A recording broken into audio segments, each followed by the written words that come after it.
Assalamualaikum warahmatullahi wabarakatuh. Innalillahi. Ini cara membantu istri atau melatih istri supaya ya hasilnya efektif, sarana prasarana efisien, kerjanya produktif, kayak kerjanya istri saya atau saya, dan sarana prasarana efisien dan waktunya efisien. Ini harus dengan cara sistematis. Bagaimana cara sistematisnya? Yaitu seperti saya pada waktu nyervis elektronik atau sepeda motor. Caranya tes dulu. Kalau nyervis elektronik dites pakai apo, sehingga jelas penyakitnya mana, sehingga fokus kepada penyakitnya. Sudah sehat ya sudah, akhirnya akhirnya semangat. Kalau nggak dites, nggak semangat, dikira rusak semua. Itu kan begitu. Nah, makanya harus dites. Nah, ini istri saya ya, ini saya tes ini sambil saya pijeti ya. Tadi kan saya tes apa itu oksigennya berapa. Oksigennya ternyata kurang ya, berarti nggak normal, walaupun kurang sedikit ya. Nah, terus kalau suhu badannya normal, kalau denyut jantungnya juga normal, terus tensinya tinggi. Nah, berarti harus kita fokus kepada tensinya, karena tensinya tinggi. Nah, dengan batuknya, nah itu ada pemikirannya. Adapun pemikirannya itu kan istri saya banyak tugas, yaitu menyemangati anak-anaknya yang masih remaja. Itu harus disemangati, harus dibantu. Nah, di dalam bantu ini anak-anaknya itu supaya nggak capek. Nah, itu kadang-kadang kan capek. Kalau capek kan seperti ini lah. Supaya nggak capek, itu harus dilatih.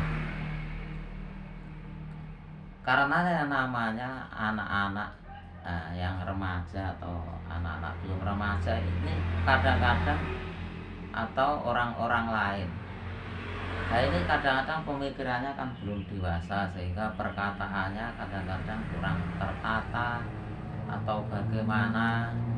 Nah ini kalau istri nggak dilatih mental, nah ini kadang-kadang ya bisa down. Jadi istri ini ya harus dilatih berkata bagus, tapi harus dilatih mentalnya. Kalau dicemooh orang bagaimana sikapnya, kalau dirasani orang bagaimana, kalau nggak punya uang bagaimana, supaya nggak takut dengan itu. Sebab kalau ketakutan terus, takut nanti anaknya bagaimana, pasiennya bagaimana, saudaranya bagaimana, ini bisa jantungan itu ya, bisa capek jantungnya, berdebar-debar terus. Nah, solusinya bagaimana? Itu dilatih. Istri saya dilatih sambil dipijeti, sambil dilatih mentalnya, sehingga kebal. Karena istri saya atau orang lainnya pernah gagal, terpancing di sana, dirasani, difitnah, dia akhirnya marah-marah. Nah, itu akhirnya bisa menurunkan kesehatan. Nah, kalau dilatih kebal, diberi wawasan ya, mereka ibarat contohnya, pada waktu istri saya marah-marah atau orang lain marah-marah, saya beri gambaran. Mereka itu kan walaupun kelihatannya umurnya sudah dewasa, tapi pemikirannya kan belum dewasa. Sehingga orang itu kalau belum dewasa ibarat anak kecil. Kalau mengencingi ya, nah, apa itu beraki atau ngeludahi atau berkata yang nggak enak atau cengeng, kan malah kita rawat kalau kita memang memiliki ilmu dewasa. Akhirnya istri saya dan orang-orang lain sadar, akhirnya nggak jantungan, akhirnya malah jadi layan kesehatan. Walaupun orang tukang pijet itu luar biasa, karena apa? Pijet itu tidak pijet saja, pijet kan untuk kesehatan jasmani, untuk rohaninya didoain. Nah, dan seorang pijet itu berlatih kekebalan, baik kebal secara fisik dan mental. Ada omongan sudah dilatih, omongan-omongan yang nggak enak dari orang-orang yang belum dewasa itu kadang-kadang dibantu malah bilang begini, bilang itu berlatih kebal sehingga kuat secara lahir dan batin, sehingga seandainya mijet doai orang itu ampuh, sudah ampuh. Itu di sana-sana orang-orang di Jawa, di Tangerang, di Kalimantan itu begitu, orang-orang saya bilang gitu di mana-mana. Nah, apalagi sekarang ini kan banyak orang masih muda sudah penyakitnya sudah luar biasa. Karena penyakit pikiran ini kalau nggak didoain orang-orang yang terlatih atau orang-orang yang layan-layan nggak dilatih, mentalnya kebal, ini doain mereka nggak ampuh gitu, nggak dilatih secara doa ampuh, secara nggak dilatih olahraga. Ini pelayan kesehatan ini melayani pasien ini nggak ampuh. Nah, makanya sudah banyak keberhasilan di mana-mana ya. Bagaimana istri? Semangat sekarang? Semangat. Nah, sekarang semangat. Dulu awal-awalnya dilatih ya nggak semangat. Nah, sekarang sudah tahu rahasianya. Memang ingin berhasil itu harus ada orang-orang yang dewasa, pikirannya latihan secara dewasa, latihan kekebalan, mendengar juga dilatih bicara yang bagus, tindakannya juga dilatih. Kalau mendengar, kalau tahu situasi pada orang-orang yang belum dewasa, walaupun kan sudah, tapi omongannya nggak enak di telinga, dia sudah dilatih kekebalan sehingga sehat. Sebab kalau nggak dilatih layanan kesehatan, akhirnya ada pasien akhirnya terseret ke situ, akhirnya kesehatan terganggu. Kalau terganggu akhirnya doain mereka orang yang masih cengeng itu nggak ampuh biasanya. Nah, begitu. Makanya siapa? Nah, akhirnya bagaimana orang-orang yang sakit-sakit ini akhirnya bisa sembuh. Setelah itu deketin terus, semakin sembuh, semakin kuat. Setelah itu ada yang ditawari jadi layanan kesehatan, akhirnya mau, akhirnya ampuh juga. Jadi layanan kesehatan yang sangat mudah itu pijat. Karena apa? Pijat itu kesehatan rohani, adapun latihan mental, latihan doa-doa itu ada latihan sendiri, sehingga ampuh begitu. Kalau dokter kan jurusannya kan banyak ya. Kadang-kadang sakitnya itu pikiran, hanya dokternya hanya melayani secara kesehatan batin saja, kesehatan lahir saja, sehingga seharusnya batinnya dibantu orang-orang yang orang-orang yang belajar seperti ini tentang kesehatan ya lahir ya batin ya. Dokter jurusannya kan beda-beda ya. Makanya kalau Anda berobat ke dokter, sesuaikan jurusannya. Anda keluarnya jurusan, tapi mayoritas orang sakit itu pasti kena jurusan jasmani, rohani, kena batin, dan akhirnya itu kena. Karena apa? Kalau batinnya kena, nanti jasmaninya juga kena. Kalau jasmaninya kena, nanti batinnya juga kena. Makanya kesehatan lahir dan batin itu saling beriring, saling mendukung. Tapi kadang-kadang orang kan tidak dikira dikira orang itu sudah umurnya sudah dewasa, ya dikira ini orang sudah hebat, dikira ini orang sudah kuliah, dikira ini hanya cukup saja dibantu kesehatan lahir saja, nggak dibantu secara batin. Seharusnya bantu secara batin. Buktinya saya pernah menghadapi orang-orang yang kuliah itu, ya dia juga punya prestasi membantu orang. Cuma klien saya juga, saat diundang pijat itu klien saya nggak hanya lahir saja ya batin. Batinnya bagaimana? Dia punya keluhan apa? Ditanya, dites, ternyata secara lahir dia ini, secara batin ya karena ada dampak. Itu kalau orang-orang sudah terlatih, dilatih itu melayan itu sudah secara otomatis seperti silat. Silat itu kalau dilatih jurus 1-2 berkali diulang-ulang, itu menangani ada ancaman ya langsung gerak cepat, langsung selesai lah. Seorang layanan kesehatan, utamanya pijat, itu kan tidak hanya dilatih secara batinnya, kekuatan mentalnya. Jadi cekatan menghadapi pasien itu cekatan, nggak usah bira. Ibaratnya nyopir itu kalau sudah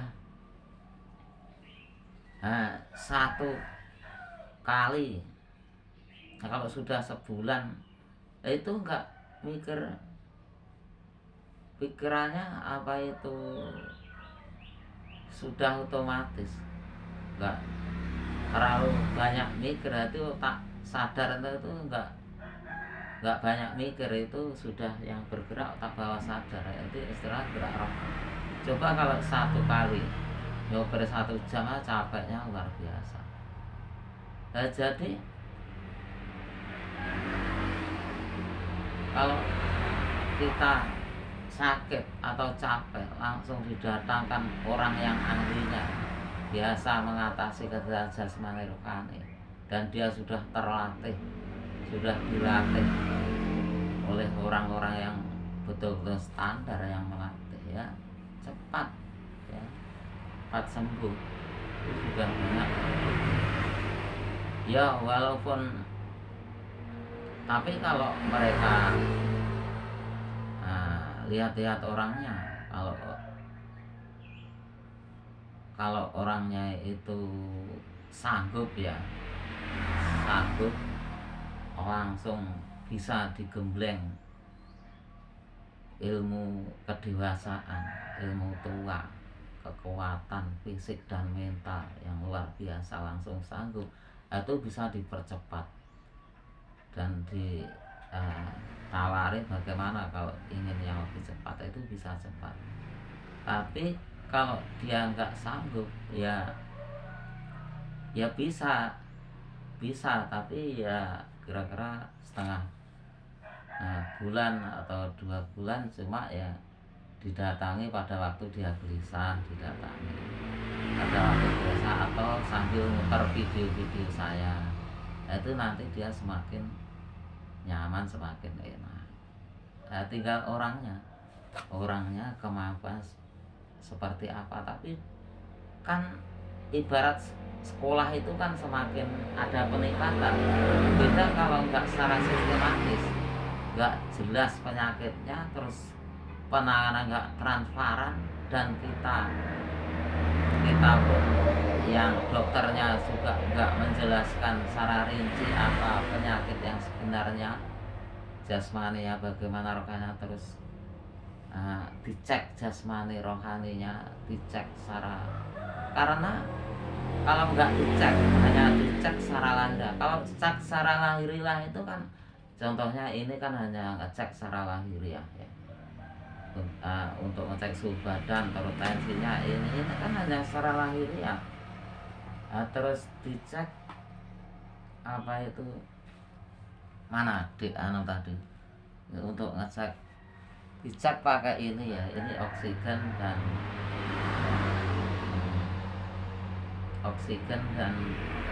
detak jantungnya atau tes itu. Kalau hanya dicek itu saja itu kan kesehatan jasmani. Kalau rohaninya nggak dicek lah, kadang-kadang ke dokter itu kan rohaninya nggak dicek atau nggak dilayani, ya kita lihat dokternya, kecuali kalau dokternya itu ya dokter yang komplit ya. Komplit itu ya jasmani ya rohani. Nah itu apakah ada? Ya ada, cuma entah di mana dia dokternya ya. Kalau pijet kan ya tinggal pijetnya bagaimana. Nah, sehingga kita kan transparan ya, bicara yang secara fakta saja. Contohnya saya itu kan bicara secara fakta ya, secara fakta sehingga gamblang antara pasien dan keluarganya harus jelas, gamblang dicek satu persatu. Contohnya kalau ngetes masalah kerohaniannya, kita kan kalau orangnya itu kelihatannya sakitnya itu ya sungguh-sungguh, itu kita kan bisa bicara dengan keluarganya. Akhirnya ya, umpamanya kita cerita, saya cerita di sana-sana penyakit itu ternyata ya yang sudah saya alami berhasil, yaitu ternyata orang-orangnya sudah berhasil, ternyata itu masalah pemikiran, penyakit karena nah itu perlu diberi solusi. Alhamdulillah berhasil. Setelah saya cerita itu, akhirnya orang yang keluarganya kan bilang, setelah bilang kan bisa diketahui ya, saya jelaskan harus dicek ini, akhirnya dia harus dicek lahirnya batinnya. Akhirnya keluarganya kan mengamati, oh ternyata akhirnya keluarga kan bilang, oh karena apa itu sebetulnya dia sakit, akhirnya mengatasi nah, contohnya si ibu atau si ayah ini dia selalu mencampuri ayahnya atau istrinya atau anaknya karena kondisi masih sakit. Sebenarnya kondisi masih sakit itu harus istirahat total, yang nggak usah mencampuri pekerjaan orang-orang yang sehat. Yang sehat sudah ada yang mewakili. Lalu ternyata akhirnya ketahuan. Nah, yang lain-lain normal, berarti yang lain-lain dites ininya normal ya, dites ininya normal, dites ininya normal, tekanan darah, kok masih belum bagus. Ternyata ada ketegangan karena selalu mencampuri urusannya orang-orang sehat. Sebenarnya orang sakit itu perlu istirahat, gak usah mencampuri urusan orang yang sehat, biarlah dia. Kecuali nanti kalau yang sakit itu sudah dilatih sembuh, sudah kuat kembali mental, baik secara mental, secara sudah kuat, silahkan mencampuri tanggung jawabnya orang yang sakit itu. Selama itu harus diwakilkan, diwakilkan kepada orang-orang yang sehat, yang sudah percaya.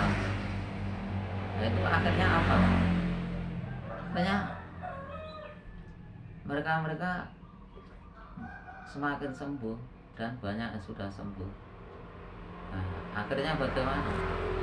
Di samping itu mereka mendengarkan video-video saya ini, menonton video, saya tambah lega rasanya, batinnya. Akhirnya kesehatan batinnya di sana-sana banyak ya, orang-orang sudah konsumsi ini, sudah, mereka hanya sebatas kesehatan lahir saja.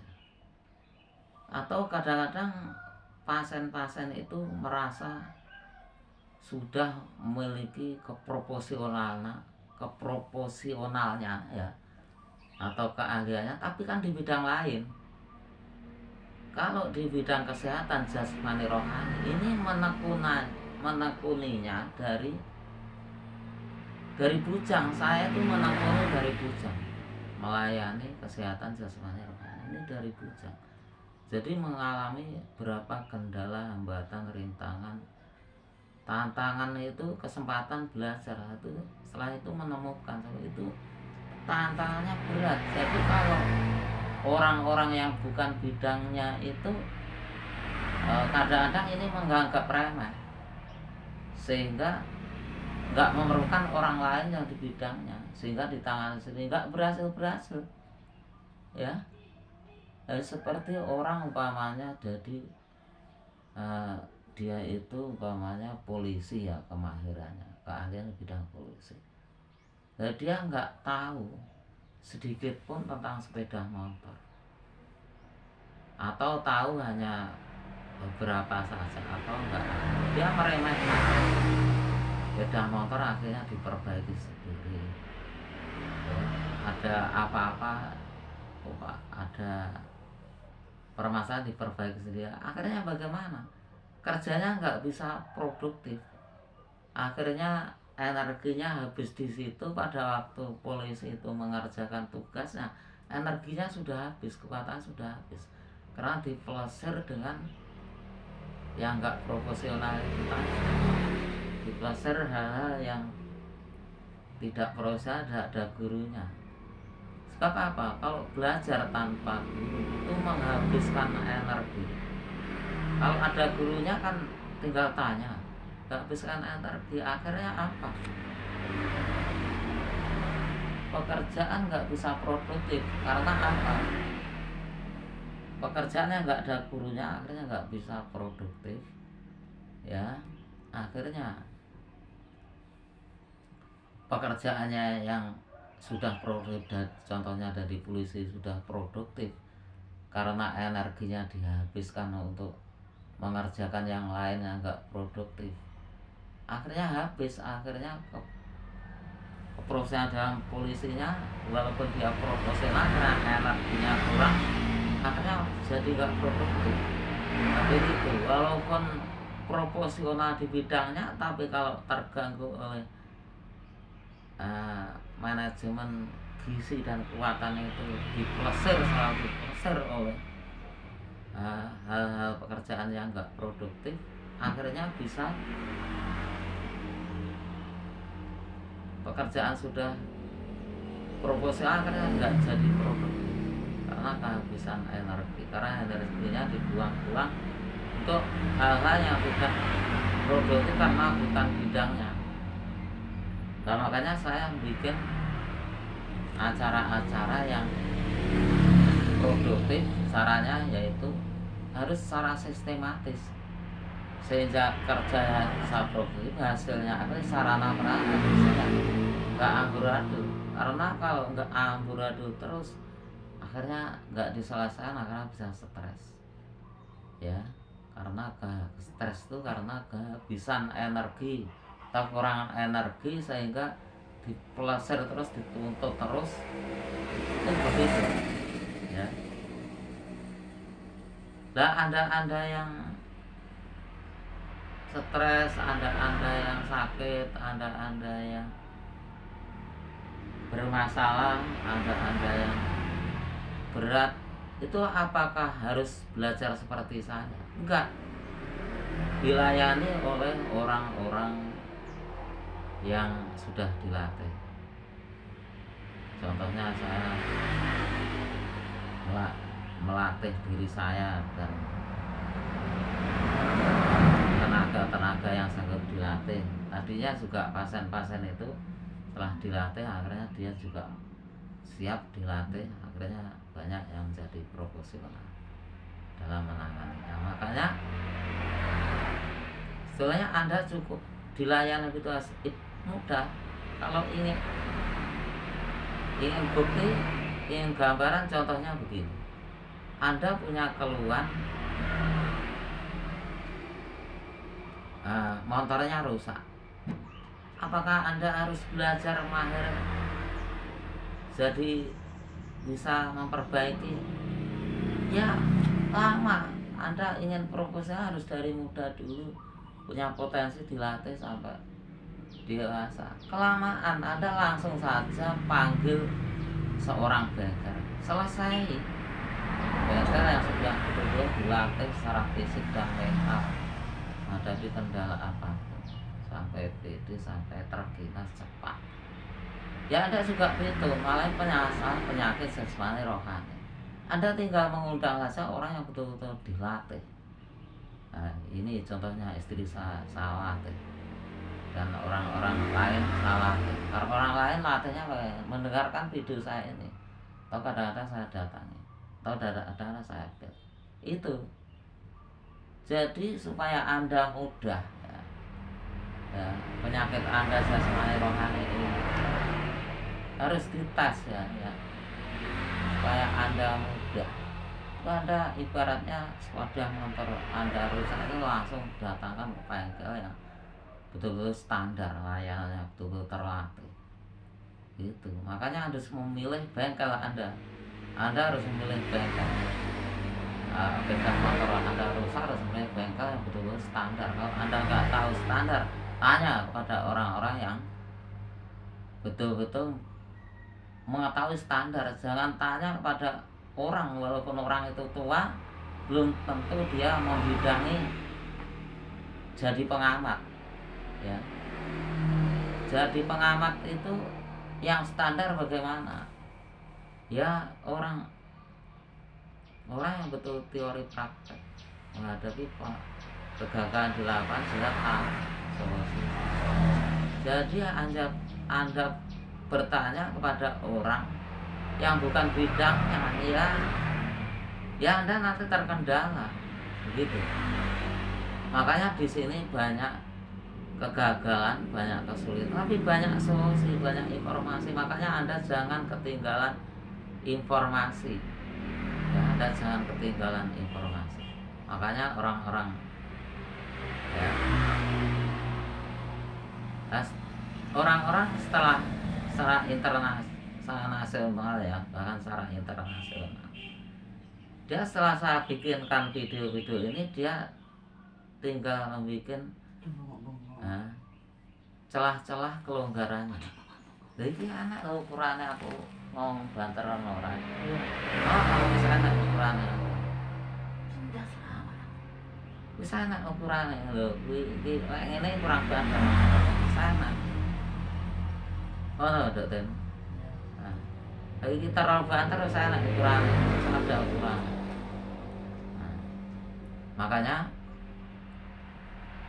contohnya istri saya kan menegur, kalau bicara jangan keras-keras, nanti didengar tetangganya.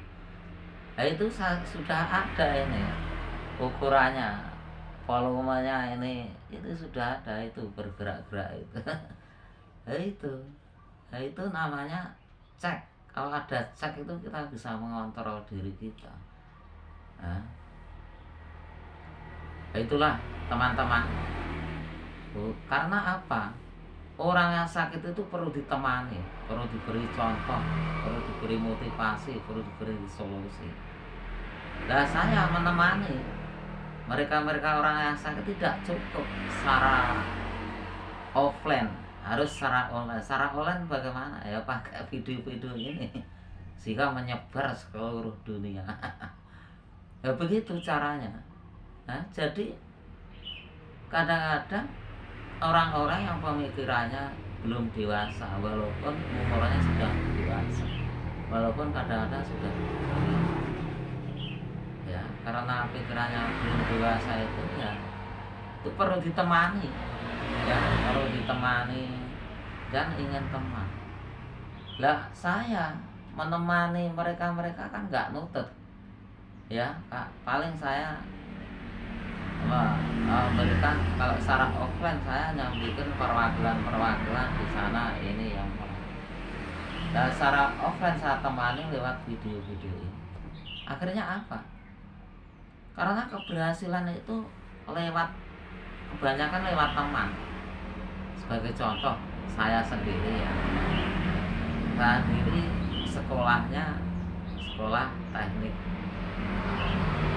mobil dan sepeda motor ya, permesinan. Dan teman saya tani, akhirnya saya jadi tani, mengerti tani, merawat tanaman.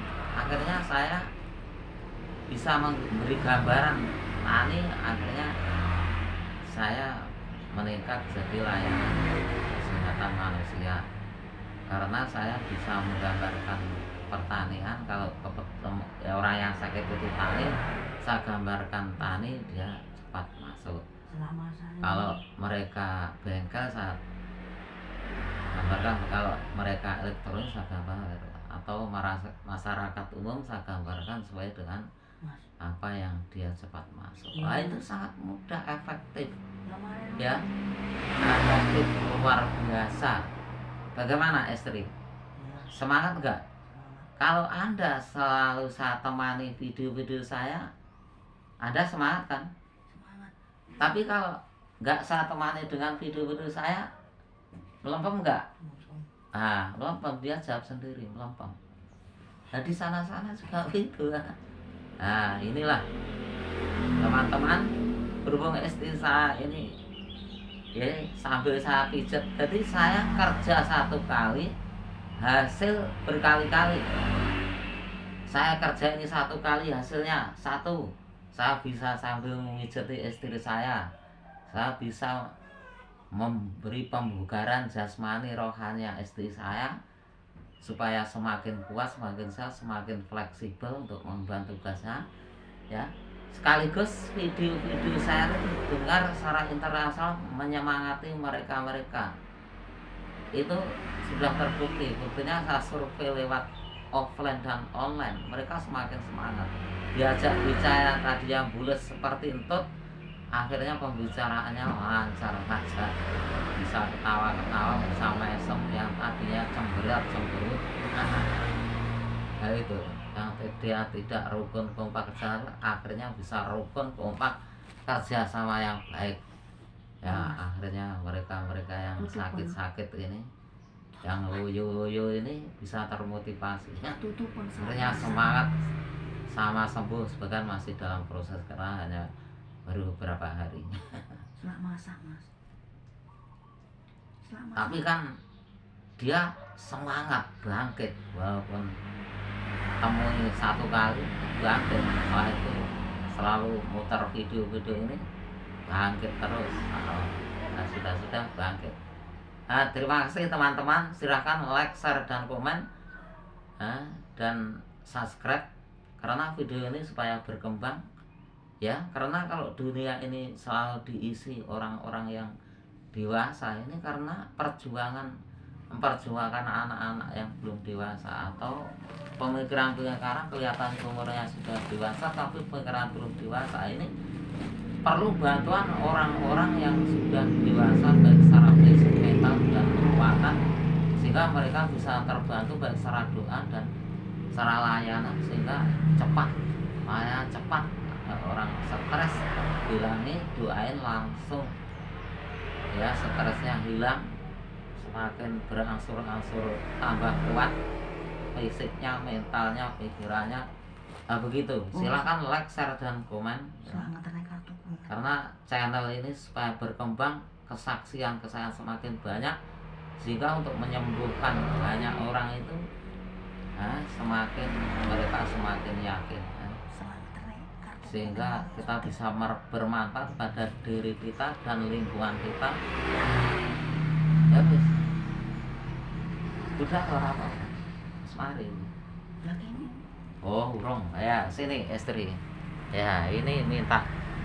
Setelah itu ya, setelah kita pijat-pijat ya, supaya yang dipijat ini ya, supaya minta mana yang kurang itu, supaya hasilnya lebih optimal itu secara jasmani. Iya, begitu ya. Kita kadang-kadang istri itu kalau hanya dibilangi enggak secara sistematis, ini kadang-kadang merasa diumprengi, merasa di apa itu diuring-uring, merasa di begitu. Tapi setelah dibikinkan video, dibikin aneh, baik dia merasa mendapat ilmu, akhirnya syukur. Yang tadinya ngamuk-ngamuk, ketika nggak syukur jadi syukur. Bagaimana istri? Syukur. Syukur. Nah, syukur itu syukur. Ada kalau nggak dilakukan sistematis, nah dia diam aja, nggak jawab. Alasan entah nggak ada uang, entah. Jadi nggak punya uang itu mengorbankan kesehatan, karena nggak sehat. Nah, seharusnya bagaimana? Setelah dipakai sistematis, dia nggak mengorbankan kesehatan, malah justru nggak punya uang itu badannya disehatkan, pikiran disehatkan, akhirnya nanti pikiran cerdas. Nggak punya uang, akhirnya doanya makbul, akhirnya ya tinggal menunggu uang datang. Akhirnya baik uang itu lambat atau cepat, nah akhirnya dia nggak mengganggu kesehatannya, akhirnya uangnya semakin cepat. Nah, sebelum semakin cepat itu dia nggak mengganggu kesehatannya, nggak mengorbankan kesehatan. Nah, biasanya kalau latihan awal-awal itu dia selalu mengorbankan kesehatan, itu langsung dibantu oleh orang-orang yang sudah terlatih, dibantu doa, dibantu, akhirnya dia sedikit demi sedikit akan melupakan hal-hal yang nggak penting ya. Akhirnya dia orang-orang yang pikirannya belum dewasa bisa terbantu terus. Nah, ini istri saya bilang mau sudah masak. mau masak, semangat. Nah, ini istri ini kalau nggak dilaksanakan secara sistematis, dia tidur saja ya, karena merasa capek ya. Tapi kalau dilaksanakan secara sistematis, punya uang banyak dan tidak, dia tetap semangat. Karena ibarat sepeda motor itu kalau nggak punya uang ya, diberi bensin ya, kemudian dicukupi, akhirnya digas ya, berangkat. Tapi ibarat sepeda motor ya, sudah jalan yang lebek, amin, dia syukur itu istrinya. Itu sepeda motor nggak disetel ya, digas belebek. Seorang istri atau ayah atau siapapun saja, kalau nggak dilayani secara sistematis jasmani rohaninya ya, diajak meningkat ya alasan saja. Dikasih uang banyak ya alasan ini harga mahal, nggak dikasih uang ya alasan. Tapi kalau dilayani secara sistematis ya akhirnya dia kerjanya produktif ya, ada aja acaranya. Dia nggak punya uang ya, bagaimana supaya punya uang? Hidup pemikirannya, karena ibarat sepeda motor diservis ya, diservis, disetel. Nah, setelan manusia itu nggak hanya jasmani ya, juga rohani, pemikiran. Kalau pemikiran saja juga nggak bisa, jadi dua-duanya, kesehatan rohani terganggu, jasmani terganggu. Nah, jadi kadang-kadang orang mengira kalau sudah keluyuran ya di jalan-jalan itu baru terkena rohaninya. Padahal semua orang itu bisa dicek rohaninya. Itu ada dampaknya enggak? Ya, semua ada dampaknya. Contohnya presiden itu kan menghadapi tantangan lebih berat, juga dicek rohaninya, ada pengaruh enggak jasmaninya. Makanya dia ada tangan kanannya yang memantau, yang mengingatkan, ada itu. Nah, kadang-kadang masyarakat umumnya kalau sudah keluyuran di jalan itu baru rohaninya. Pada semua orang, walaupun presiden kah, walaupun siapapun, itu selalu dicek rohaninya, pemikirannya. Ada dampak buruknya enggak? Kalau ada ya perlu diberikan solusi. Begitu. Makanya masyarakat umum ini kadang-kadang kan salah sangka. Akhirnya berhubung nggak merasa rohaninya itu perlu dibantu, perlu dicek. Akhirnya yang dicek kan itu hanya jasmania saja. Ini saja, ini tes suhu badan hanya ini saja. Akhirnya apa? Nggak sembuh-sembuh, nggak sehat-sehat, nggak kuat-kuat. Akhirnya setelah saya cek pemikirannya, nah, cara ngeceknya pemikirannya bagaimana? Itu pakai trik supaya mereka nggak tersinggung. Kalau nggak pakai trik ya mereka tersinggung, akhirnya ya malah dia tambah sakit, tambah cemberut, tambah nggak semangat. Nah, bagaimana?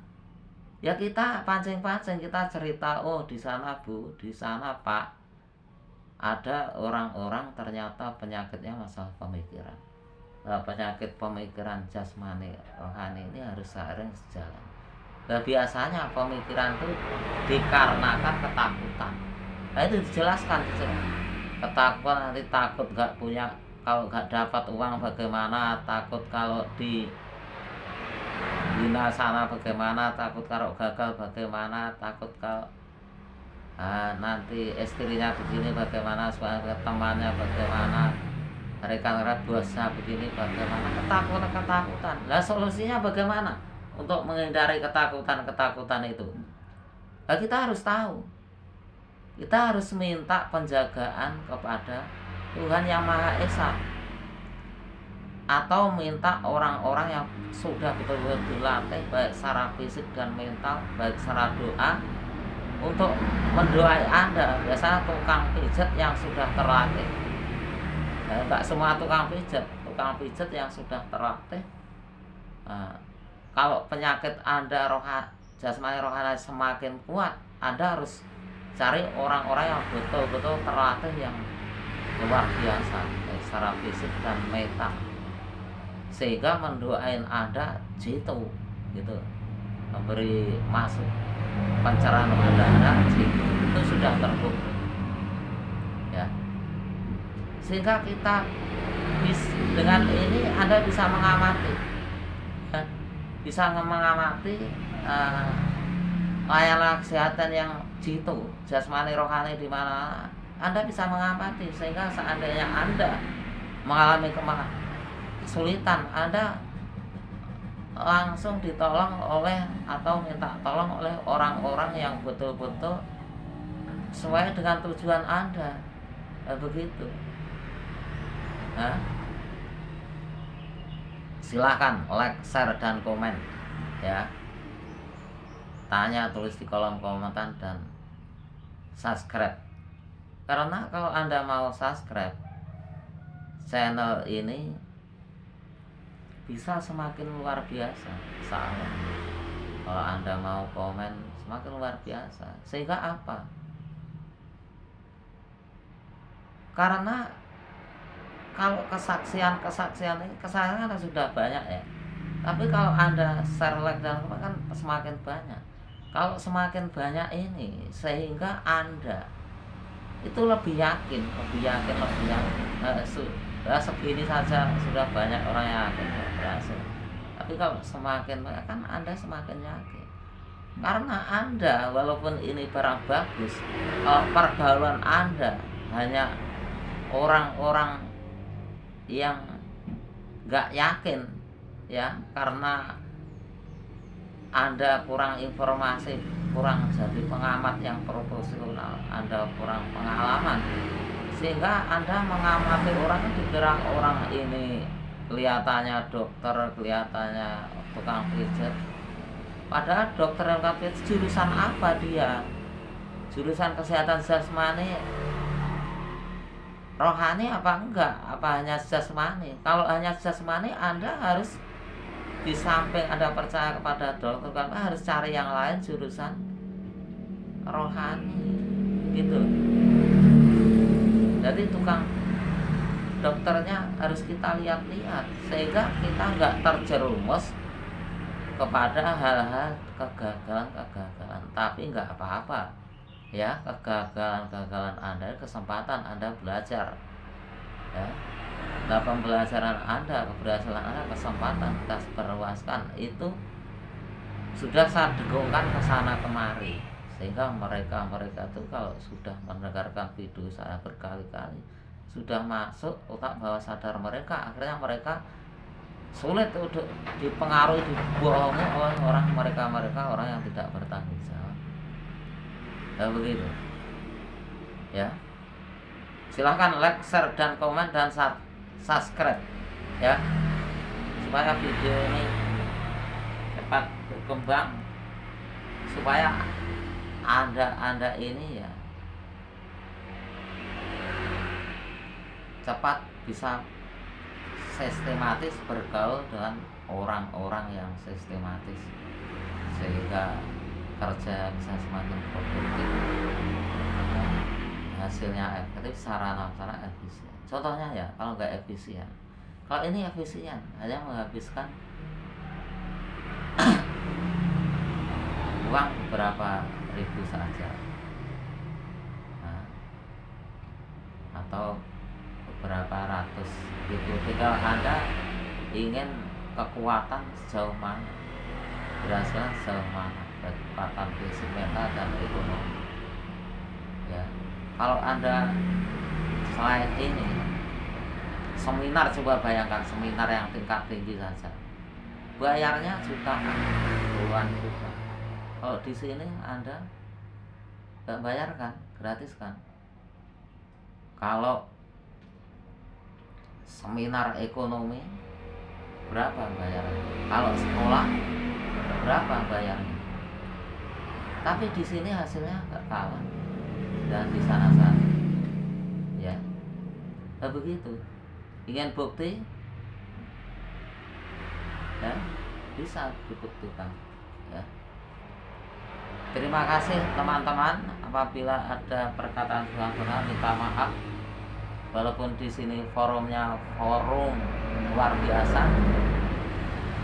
tapi kita sama-sama belajar. Saya juga belajar, karena orang itu selama masih hidup terus belajar. Karena apa? Kalau kita terus belajar, kita terus mendapatkan, walaupun dunia ini banyak perubahan, banyak sisi negatif dan positif, kita tetap mendapat pencerahan, mendapat solusi ya. Kita begitu, makanya mencari ilmu pengetahuan nggak ada habis-habisnya. Walaupun kita sudah kuliah, walaupun kita sudah kuliah yang paling tinggi, itu terus belajar. Nah, kok ada orang yang selalu menghina pembelajaran, orang yang rendah juga dihina, yang menengah dihina, yang tinggi dihina. Itu menandakan mereka ilmunya itu belum masuk di sanubari, hanya di lesan saja atau di telinga saja, belum masuk ke hati yang betul-betul secara teori dan praktek. Maka berarti mereka itu masih perlu dibantu orang-orang yang terlatih, yang siap dilatih secara apa itu, ilmu kekuatan batin lahir dan kekuatan fisik dan mental. Itu kalau orang dulu kan tapa ya, sekarang orang tapa itu enggak ada. Orang tapa juga yang adanya orang puasa sekarang. Nah, puasa itu sekarang itu cobaannya besar ya. Puasa itu cobaannya besar, karena digoda ini akhirnya gagal, digoda batinnya. Jadi puasa itu harus khusyuk, yang menahan emosi, menahan perasaan-perasaan yang tidak bermanfaat ya. Jadi puasa itu tidak hanya menahan makan dan minum, menahan pikiran-pikiran yang negatif, pikiran-pikiran yang gak bermanfaat, yang gak penting. Itu akhirnya orang bisa jitu, mendoai orang ya jitu.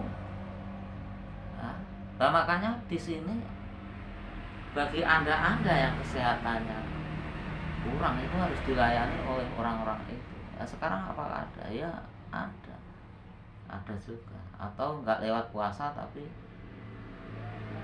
nggak puasa makan minum tapi puasa menahan pemikiran-pemikiran yang tidak bermanfaat, yang rugikan, pakai pemikiran yang sistematis itu.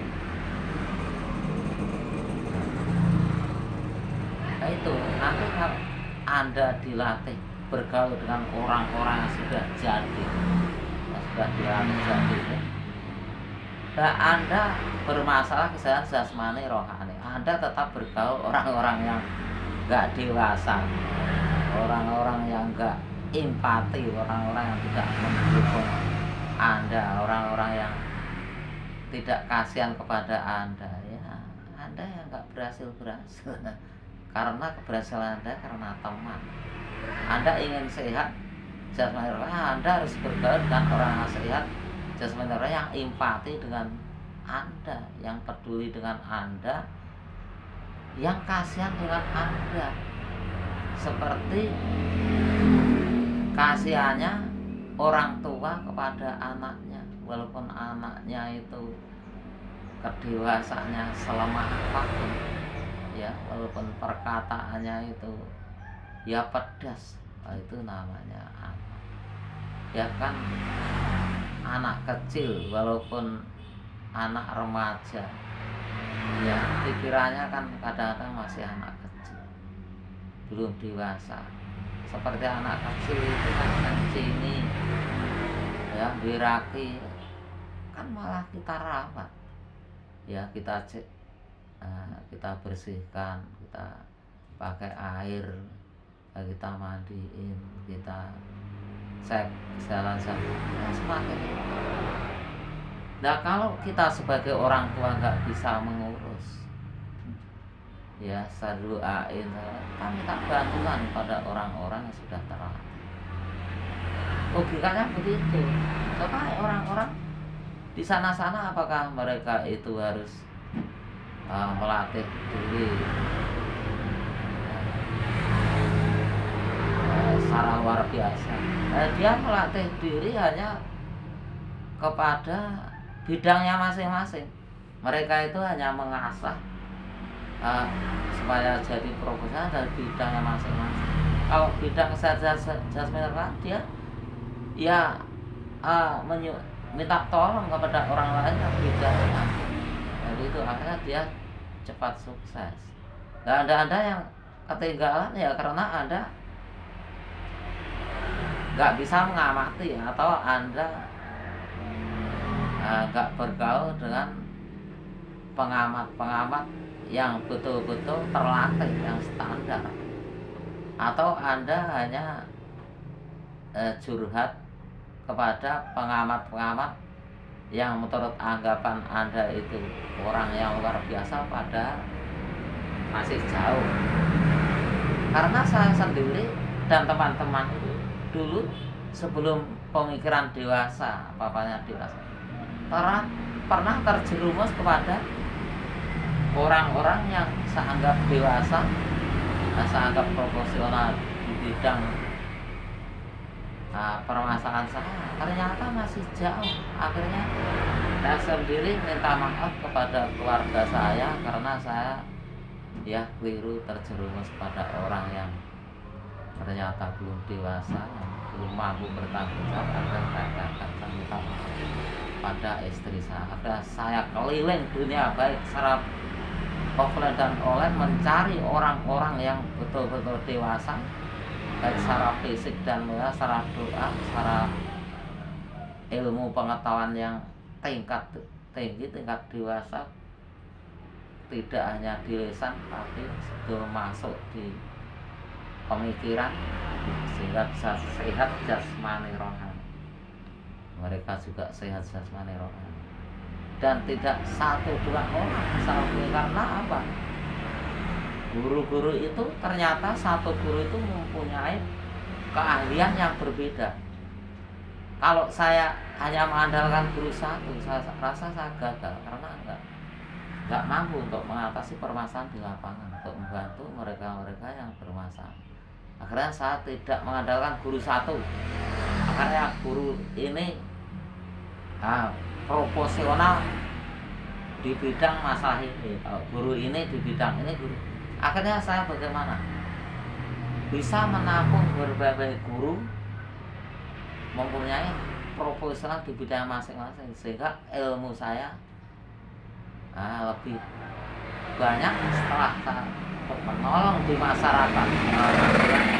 Sangat-sangat mudah karena secara sistematis juga kerja saya produktif dan hasilnya efektif. Akhirnya mereka juga produktif. Kerjanya di bidangnya masing-masing itu akhirnya juga produktif, hasilnya juga efektif, sarana prasarana efisien, waktunya juga efisien. Itulah sudah terbukti di mana-mana. Ya. Adapun ada orang yang nggak terbukti itu kan orang-orang yang dewasanya kurang, dia merasa dewasa, padahal masih kurang. Ya begitu. Nah, bagaimana orang-orang yang belum dewasa, apakah perlu kita hina? Enggak boleh. Karena tetap kita sayangi. Karena apa? Orang-orang yang sudah dewasa itu pernah merasakan mereka dulu berangkat dari belum dewasa. Sehingga mereka yang sudah dewasa betul semangat empati pada mereka yang belum dewasa, semangat membantu mereka. Akhirnya apa? Karena dia pernah merasakan gagalnya belum dewasa, dia akan merasakan. Akhirnya dia mengetahui kegagalannya, usaha kesalahan kemarin nggak berhasil, akhirnya menemukan solusi. Ya, karena dia akhirnya bergaul dengan orang-orang di dalam membuat solusi, dia mampu memberikan solusi. Ya, membantu orang-orang yang belum dewasa. Bagaimana caranya? Contohnya, kalau kita bantu pembicaraan dia belum masuk, kita doakan. Karena mereka orang yang sudah dewasa ini dilatih doa secara luar biasa, mengetahui doa yang makbul itu harus bagaimana cara mengelola, dia tahu. Kalau orang-orang yang belum dewasa, kadang-kadang memaksakan kepada orang itu dibantu secara lisan, secara fisik, enggak masih bilat-bilat, akhirnya dipaksakan saja, akhirnya malah gagal. Tapi kalau orang dewasa tahu, wah ini masih gagal, bantu dengan doa yang makbul, akhirnya jalan. Nah, itu sudah banyak salah di sana-sana. Itu mulai dulu perjuangan mereka itu ya. Kalau orang-orang yang betul-betul terlatih itu nggak alasan ini modalnya kurang, ini kurang, enggak. Buktinya perang dulu zaman Rasulullah itu, perang itu apakah ada makanan? Belum tentu. Enggak ada makan dalam peperangan itu, sampai makanan apa saja yang istilahnya enggak layak pada umumnya orang keadaan yang normal, tapi pada waktu terdesak itu bisa dimakan, akhirnya bisa untuk melanjutkan perang, akhirnya bisa menang. Begitu. Jadi orang-orang yang betul dilatih dewasa ini enggak alasan waktu, enggak alasan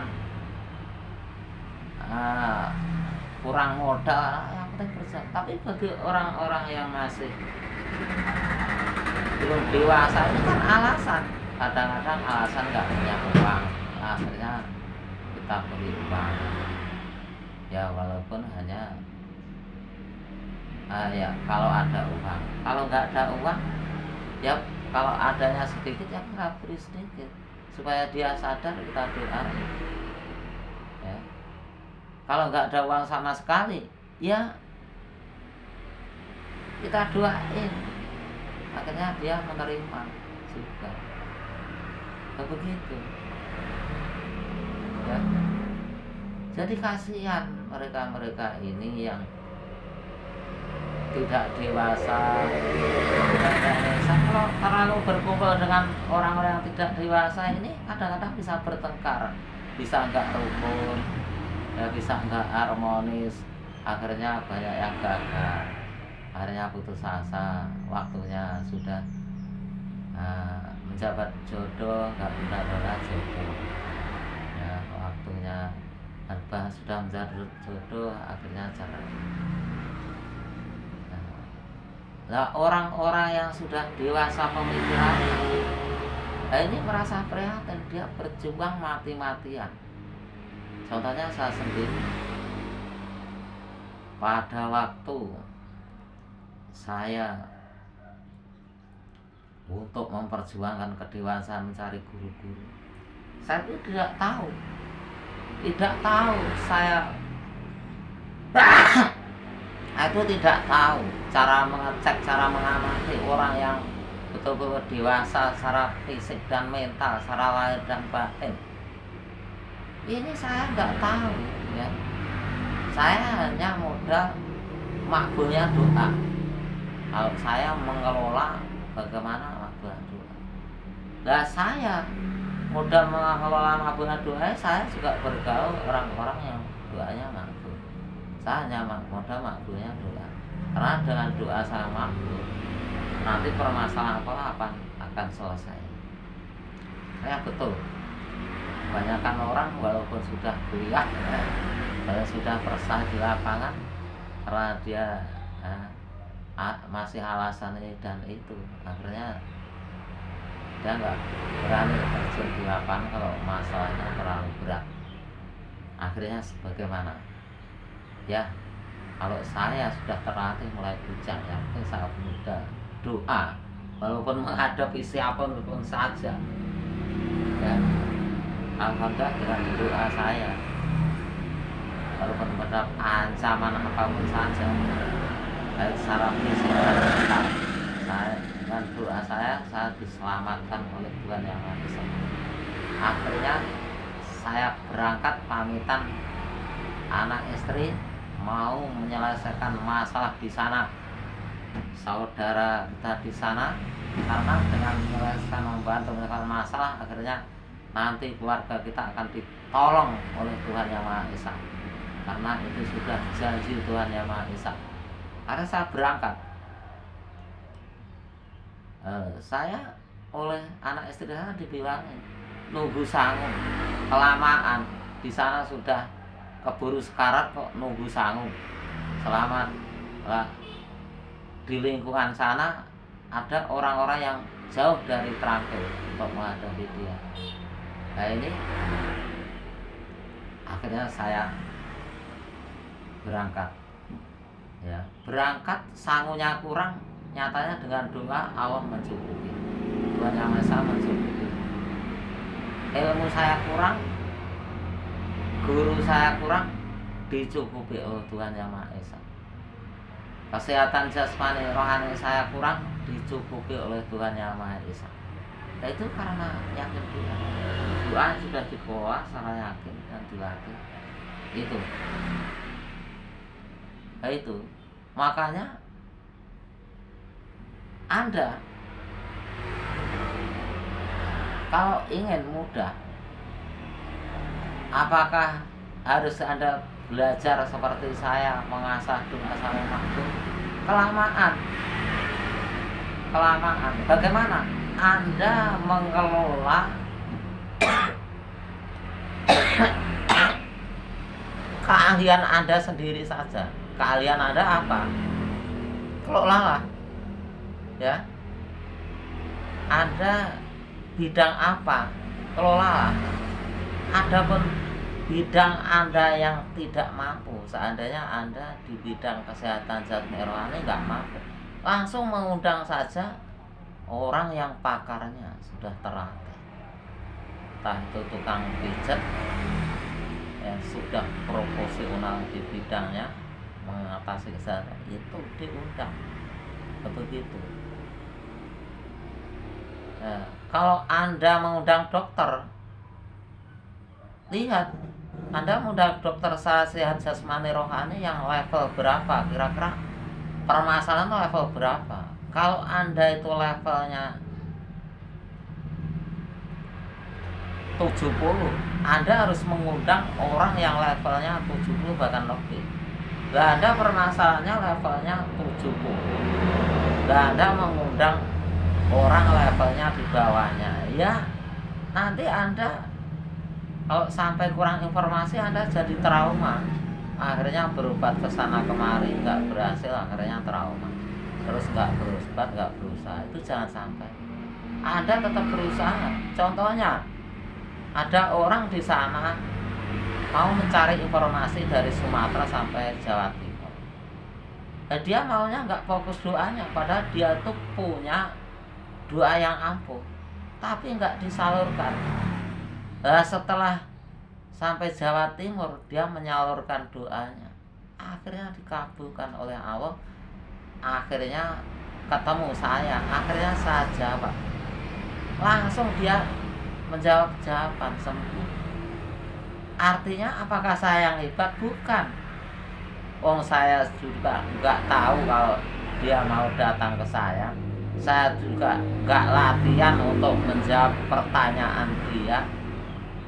Hanya saja ya karena dia dari makbulnya doa dia, akhirnya saya diberi ide kreatif oleh Tuhan Yang Maha Esa untuk menjawab pertanyaan dia. Nah, begitulah. Jadi yang hebat itu sebetulnya kadang-kadang permasalahan itu harus didoain. Nah, ya, kadang-kadang diri kita nggak yakin pada doa kita. Nah, makanya kita datanglah kepada orang-orang yang punya doa makbul dan dia yakin dalam doanya. Banyak orang yang punya doa makbul tapi dia nggak yakin dengan doanya, akhirnya doanya nggak disalurkan, akhirnya Tuhan Yang Maha Esa ya tetap menunda. Begitulah ceritanya, banyak orang di sana. Makanya Anda harus belajar jadi pengamat. Dan dulu saya belajar dari pengamat karena saya nggak tahu saya harus datang kepada siapa dengan permasalahan saya ini. Saya nggak tahu dulu. Akhirnya saya belajar dari pengamat. Akhirnya semakin tahu. Nah, semakin tahu. Kalau semakin tahu sebetulnya hanya ini harus ke sini, harus ke sini. Sudah semuanya sudah ada. Penyakit apapun baik jangan sebenarnya sudah ada. Cuma kita harus belajar dari pengamat. Kalau Anda belajar kelamat, lama untuk memutuskan. Nah, bagaimana? Anda mendengarkan saja pengamat, ya, mendengarkan pengamat. Contohnya saya ini kan biasa mengamati. Anda mendengarkan saya juga bisa, gitu. Dan Anda mendengarkan orang-orang yang bukan pengamat atau pengamat yang belum proporsional secara lahir dan batin. Ya Anda akhirnya terlalu lama dalam kegagalan. Itulah. Nah, tinggal gagal di bidang apa Anda? Apakah di bidang kesehatan? Cita-cita Anda apa? Nah, orang itu kan mempunyai cita-cita masing-masing. Ya Anda saya ingin profesional di bidang kesehatan dan kekuatan. Ada orang yang saya ingin berhasil di bidang kekayaan. Ada orang itu lebih fokus saya di bidang ini dan itu. Makanya semua kan banyak orang yang dikabulkan oleh Allah, tapi di bidangnya. Jangan sampai sebetulnya orang ini kita butuhkan bidang kesehatan spiritual rohani karena memang dunianya mungkin agak ketinggalan, Anda nggak datang, ya terlalu lama gagalnya. Karena kalau Anda ingin mencari segalanya, harus orang yang berhasil ekonominya, berhasil segala jasmani rohaninya, berhasil segala macamnya, harus datang ke situ. Apakah Anda mampu uangnya? Apakah Anda, walaupun Anda mampunya, apakah bisa menemukan? Ya nggak mungkin. Kadang-kadang Anda itu pemikiran seperti itu. ya datangkan saja. Ibarat Anda itu sepeda panca yang rusak, datangkan servis sepeda panca. Anda motor yang sudah, datangkan ke motor. Anda mobil yang rusak, kadang-kadang pemikiran Anda sebenarnya rusak itu hanya sepeda panca. Anda harus mengundang oleh orang yang pakar sebagai bidang. Oh, ini harus bidang motor, bisa mobil segala. Ya lama. Bukan kadang-kadang Anda itu memandang hebat orangnya itu hebat di segala bidang. Ya nggak ada orang hebat di segala bidang. Ya begitu. Kalau Anda hanya masalah kesan jasmani rohani, ya Anda memandang orang yang di bidang kesan jasmani rohani. Jangan memandang harus lengkap di berbagai bidang. Ya begitu. Karena mungkin orang ini bidang kesan jasmani tapi lemah di bidang yang lain. Terus Anda memandang kelemahannya itu, ya Anda akhirnya nggak bisa terlayani keluhan Anda. Kalau keluhan Anda di bidang ingin kaya, ya Anda bergaul dengan orang yang kaya. Bagaimana rahasia supaya kaya? Begitu. Loh, kalau Anda itu keluhan bidang selain jasmani rohani, Anda harus datang ke orang yang kaya, yang bidang kaya, yang bidang jasmani rohani, yang bidang ini ya. Sampai Anda nggak mampu uangnya, Anda ya begitu. Nyatanya orang-orang yang berhasil siapa itu, yang penting dia mengundang orang yang bidang. Nah itulah ya semoga video ini ya, silakan like, share dan komen dan subscribe, dan tanya tulis di kolom komentar ya. Saya rasa insya Allah cukup ya di sini ya. Nanti bisa langsung video di sana, atau Anda bisa menonton video-video yang lain, atau di sebelah kanan sebelah kanan atau sebelah kiri itu ada centang atau ada panah, itu ditombol-tombol, atau sebelah kanan atau sebelah kiri itu ada sebelah ada itu foto saya, atau ada gudang solusi, itu ditombol, itu banyak video-video saya. Nah, silahkan ditonton, itu kan gratis toh. Nah, coba Anda seminar di mana-mana. Saya dulu sebelum saya dulu seminar secara offline di sana, bayarnya ada yang mahal, ada yang murah. Kalau yang mahal itu memang ya juga situ, dia situ. Kalau kita mau bisa menganalisa, bisa mempraktekkan, kecuali orang-orang yang egonya rendah, ya nggak bisa menerima, nggak bisa mempraktekkan, ya dianggap biasa-biasa saja. Tapi selama mereka IQ-nya masih ada dan mau mempraktekkan, itu bisa membedakan seminar yang luar biasa dan tidak bisa. Nah, sekarang di YouTube ini seperti saya dan rekan-rekan banyak, sehingga Anda tinggal memilih mana yang sesuai dengan permasalahan Anda, supaya terbantu, supaya Anda bisa mendapatkan kemanfaatan. Nah itu. Terima kasih. Assalamualaikum warahmatullahi wabarakatuh.